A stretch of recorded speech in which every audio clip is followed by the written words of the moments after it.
Birth control ain't the worst thing in the world. I was on birth control, but I'm not on birth control anymore. But I'm also not doing anything that I would be, I'm not living reckless either.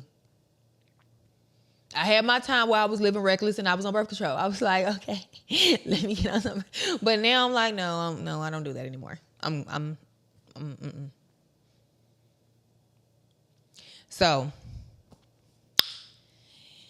y'all have to make better decisions. We have to stop thinking about the now and think about the future. Ooh, I almost messed that up, didn't I? Think about the future. Think about the impact that it's going to have on the future generation. And we already got enough going on in the world. Like, literally, there's enough going on. Oh, I just sound like my daughter. But there's enough going on in the world, okay? You need to be second guessing on whether you want to bring a child into this world right now, at this particular moment. We already trying to figure out why our grocery bill that went from $100 to $175, and we still walking out with the same amount of food. Now imagine having to tack on another person or another two people.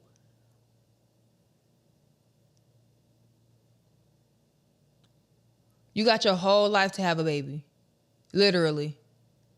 Until they like 50 having kids. It's no rush. You can take your time. Live your life. Go explore the world. Go to college. Don't go to college. Start a business. Don't start a business. Work a job. I don't know. Do other things with your life besides subject yourself to have to worry about a child for the rest of your life. Until you're mentally, physically, and financially ready to really pour into that child.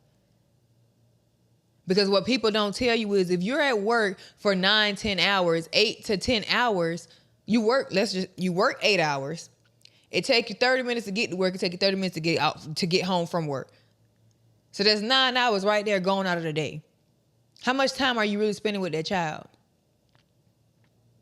Then God forbid if you really don't have financial help like that, now you probably got to work extra hours. That's more time away from your child. So who's raising your kid? Those are the type of those are the conversations that we need to be having with our daughters. Instead of saying, oh, I'm going to be a G-ma or glam-ma or mom, some. Those are the type of conversations that we need to have. What are you going to do with your life? Nobody was having those conversations when I was pregnant. Before I got pregnant or any of that. It was always, you grown enough to lay down and have sex, you grown enough to have a baby. No, I ain't. I made a mistake. I ain't mean for it to happen. Honestly, didn't even think about it happening. But your job as my parent is to put what's best for me. Do what's best for me. That's your job as a parent. So whether that looks like me having an abortion, whether that looks like we giving the child up for adoption, whether that means that you assume the responsibility of the child while I'm still being a child. And you actually take care of the baby as if it was your own. Whatever that looks like, that is something that you really have to take into consideration. And not just be letting your kid have a kid and then you tell them, you need to come get your baby. You need to get it. Now they have to stop their life. They can't even live their life because they done had a kid.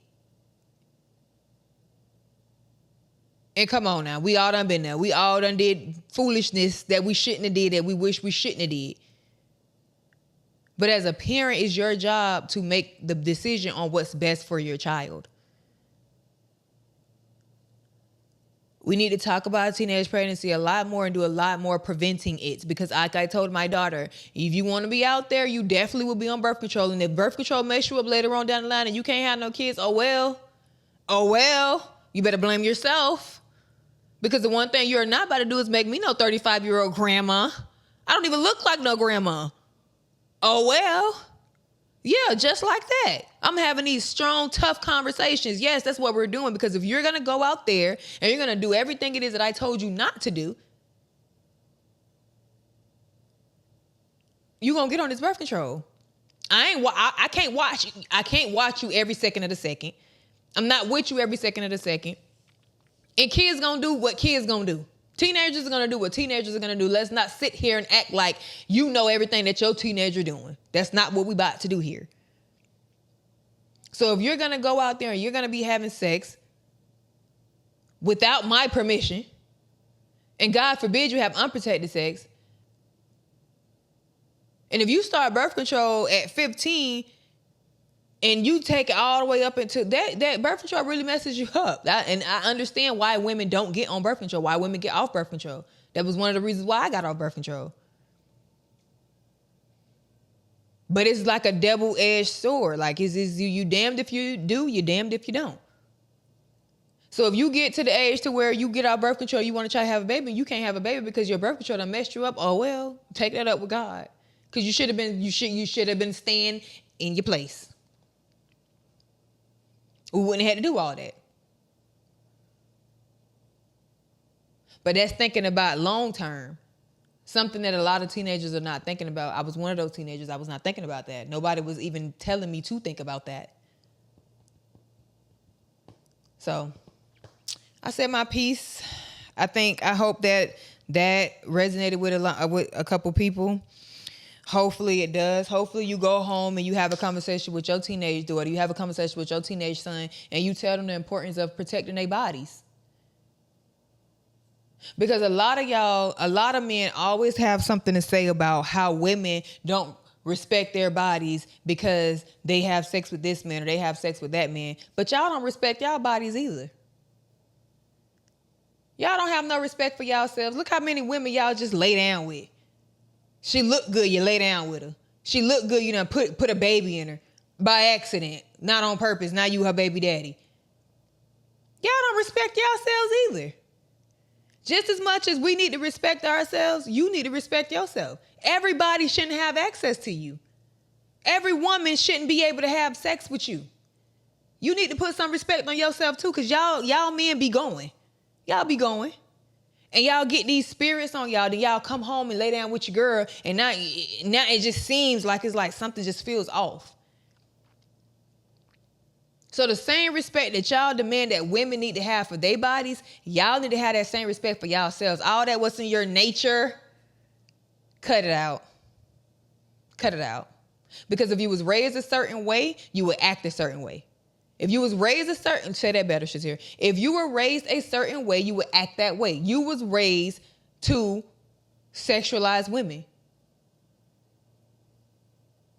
You was raised in a way to where that's what you're supposed to do. You get a high five, you get a praise if that's what you do.